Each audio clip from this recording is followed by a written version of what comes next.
I know that you are a beautiful woman to look at. It will happen when the Egyptians will see you that they will say, 'This is his wife.' They will kill me, but they will save you alive. Please say that you are my sister, that it may be well with me for your sake, and that my soul may live because of you." It happened that when Abram had come into Egypt, the Egyptians saw that the woman was very beautiful. The princes of Pharaoh saw her and praised her to Pharaoh, and the woman was taken into Pharaoh's house. He dealt well with Abram for her sake. He had sheep, cattle, male donkeys, male servants, female donkeys, and camels. Yahweh plagued Pharaoh and his house with great plagues because of Sarai, Abram's wife. Pharaoh called Abram and said, "What is this that you have done to me? Why didn't you tell me that she was your wife? Why did you say, 'She is my sister,' so that I took her to be my wife? Now, therefore, see your wife, take her, and go your way." Pharaoh commanded men concerning him, and they brought him on the way with his wife and all that he had. Chapter 13. Abram and Lot part ways. Abram went up out of Egypt, he, his wife, all that he had, and Lot with him, into the south. Abram was very rich in livestock, in silver, and in gold.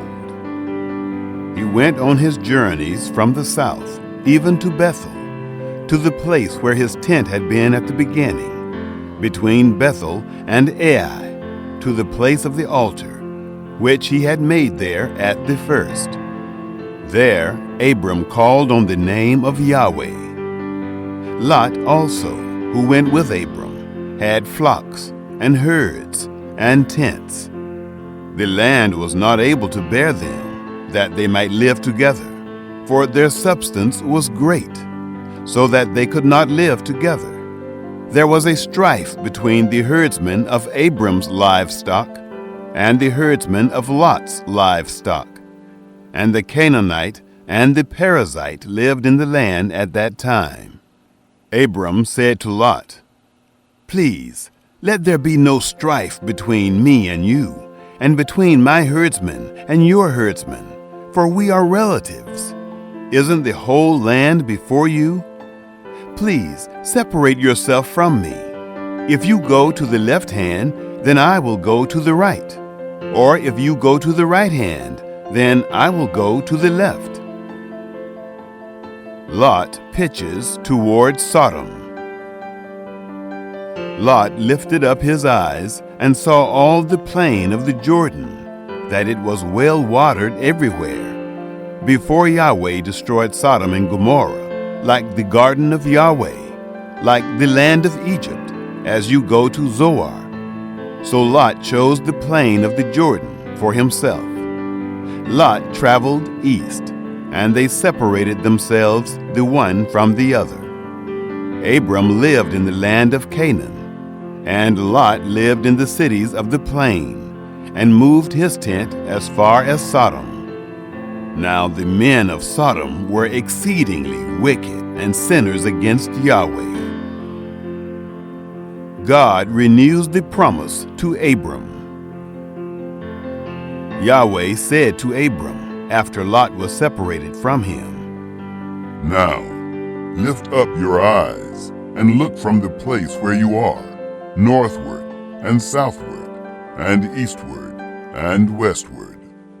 For all the land which you see, I will give to you, and to your offspring forever.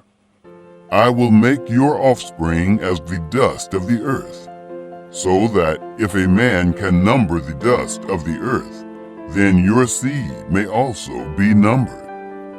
Arise, walk through the land in its length and in its breadth, for I will give it to you." Abram moved his tent and came and lived by the oaks of Mamre, which are in Hebron, and built an altar there to Yahweh. End of section 1.